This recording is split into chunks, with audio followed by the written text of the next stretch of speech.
Wirtz goes incomplete with the pass intended for Mark Mashad. And they'll have to punt again. Well, they had the right idea, right? They went after number 24, Derek Stingley, the true freshman cornerback, #1 at his position just a year ago coming out of high school. We've already seen him return one. Did you try to kick away from a young freshman trying to make a name for himself on this LSU defense? Top-ranked corner in the ESPN 300 in the class of 2019. And only the 6th true freshman to start on defense for LSU in the last 20 years.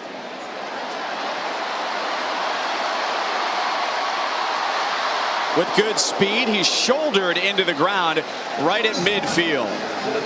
2-0 after 2 drives on Georgia Southern. They'll need at least 9 here. They've only passed for 12 yards so far and get 0 on the incomplete pass intended for Colby Ransom. Always difficult when you get to those down and distances. But there on the coverage, number 24, Derek Stingley, the true freshman cornerback. He's going to get a lot of work over the next couple weeks, especially throughout the beginning of the season. Only reason why, because he's a true freshman. On the other side, we haven't really mentioned his name because no one's been after him. But Christian Fulton, #1 on the other side. 2 outstanding corners. But Stingley also the punt returner. Already 2 good punt returns so far. 2 returns of at least 20 yards.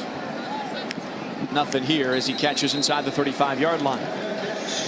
For rehab.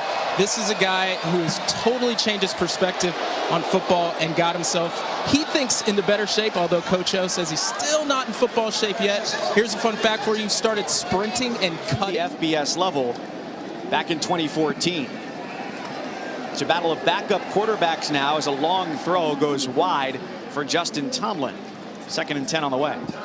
Well, I think the one thing in talking with Coach Lunsford was that when he first took over the job, he had to really teach his football team how to win games. 7:30 Eastern at 6:30 Central on ABC against the Longhorns. That's a big game. That's probably the big game in the early part of the season for me that I think we're going to see 2 programs, 2 story programs, Texas, LSU. I think this is going to be one of those signature wins throughout the season. I know Ed Orgeron, happy for his team's performance, happy the way that his offense played today. But let's not be let's not get it twisted. Next week is the big one.